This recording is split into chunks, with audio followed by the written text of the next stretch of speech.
So the idea is to filter the water in different ways. One way is biofiltration. Plants also help pull nutrients out of the water, help filter it. Along the sides of the pond we have this wicking hydroponic system where these plants wick the water up through the soil and into the containers. And then here we have a floating hydroponic system, 1.5-inch styrofoam with net pots and expanded clay pellets in those net pots. Here's the expanded clay pellets, also known as hydrotone, in the net pot. So this pipe is basically a siphon system that pulls wastewater from the bottom of the pond. And once you get those wastes out, you can get more oxygen in the pond because those wastes aren't pulling the oxygen out as they decompose. It's a good way of filtering the water. And then those wastes go into the landscape. The boardwalk in the pond is held up by cinder blocks which have been modified to create an artificial habitat with little nesting and hiding places for the fish using different sized pieces of pipe. Boardwalk is made from locusts that we milled on site. In this area we've created a pond within the pond. And this pond is insulated from the rest of the pond with styrofoam and 2 layers of pond liner. And then this pond is heated with an aquarium heater. Floating seed trays with perlite and vermiculite mixture are placed in the heated pond and can be used for seed starting. You can also overwinter tilapia minnows in this pond as well. So here's our max-min thermometer with a remote sensor connected to the seed and cutting propagation area in the pond within the pond. The siphon system from the greenhouse pond takes the wastewater from the bottom of the pond and puts it into this channel. This channel will be filled with these containers with a high perlite soil media in them, and they will wick the moisture and nutrients up, and then we'll have earthworm production on the bottom of those containers, just like the hydroponic channel at my house in Walterboro, South Carolina at the Urban Permaculture Institute.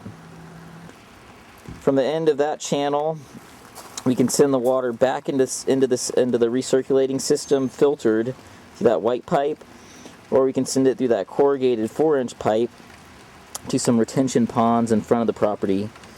And you can use the whole siphon system to drain harvest the pond. The easiest way to harvest your fish is to drain all the water out and then pick the fish up off the bottom of the pond. Here's just another view of the vegetated waterway. Part of it is screened off on that bridge right there. So we've got an isolated area for minnow production, and then those minnows can be used to feed the fish and to feed the chickens. And here's the waterfall. Another view of the stairs in the waterfall, little footbridge leading into the lower pond over there. The ultra-efficient inline pump is placed in the ground inside of a 50-gallon barrel. And there is the line. The 1-inch line right there leads to the upper pond, and we siphon water from the upper pond into the lower pond systems. The lowest pond in the system is connected to the top water reservoir via a float valve, so as the water level drops when you pull wastewater out, or as you lose water to evaporation, this float valve kicks on and water is automatically siphoned from the upper pond into the lower pond. Another view of the greenhouse pond. There's where the future deck will be, lower pond, and then the 2 houses that are connected to the property in the background.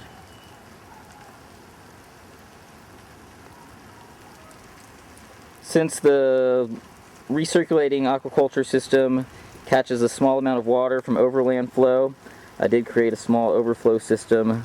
The water comes out by the bridge here and flows down into some catch basins. So here's a view of the 3 catch basins. On that second one down, there's a siphon connected to the lowest pond, and you can pull water out of the wastewater out of the bottom of that pond and dump it into that middle swale and feed the 2 lower swales. A view from below of those catch basins and the stairs which lead into the house and the backyard landscape. And there you can see where the waterfall is and the stairs leading up to the greenhouse. Stairs leading from the house up to the greenhouse. And we ran an electrical line up to the greenhouse so we can attach a dryer to the greenhouse and capture the waste heat from the dryer and funnel that into the greenhouse to keep the greenhouse warm. And the design also calls for a fire pit right in here, kind of an outdoor kitchen area with a cook stove fire pit. And that outdoor stove area will be connected to the greenhouse via a thermosiphon, those 2 white pipes. And basically that fire area will be used to heat the water in the greenhouse. And then we're also going to connect that via thermosiphon to a stock tank hot tub. And eventually we'll put in a retaining wall along this back area. And that retaining wall will be vegetated and will catch the nutrients and the water that spills off of the channel with the pots above it. And that channel is connected to the greenhouse via that siphon that pulls the nutrient-rich water from the bottom of the pond in the greenhouse into that channel.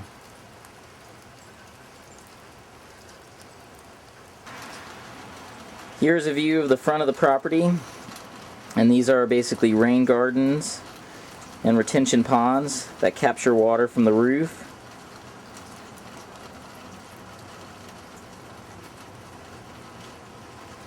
And here's the rain garden in front of the other house.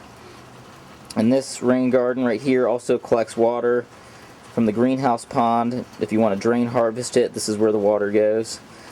Once it leaves that hydroponic channel with all those pots, it comes into here.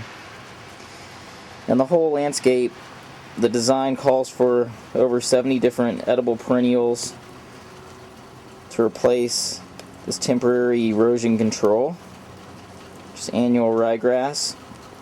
So that will be going out, and a full edible landscape will be coming in to replace that. Well folks, that concludes the tour. I hope you enjoyed it. You can look at more on Ashevillage Institute's blog. I've put a full photo tour on there, and with descriptions and captions under all the photos. My design services are for hire, so if you'd like to have something like this in your backyard, or something similar to it, because every site demands a different design, send me an email, and I'll come on out, and we'll create the most amazing permaculture landscape right in your backyard. Have fun, and get out there and garden.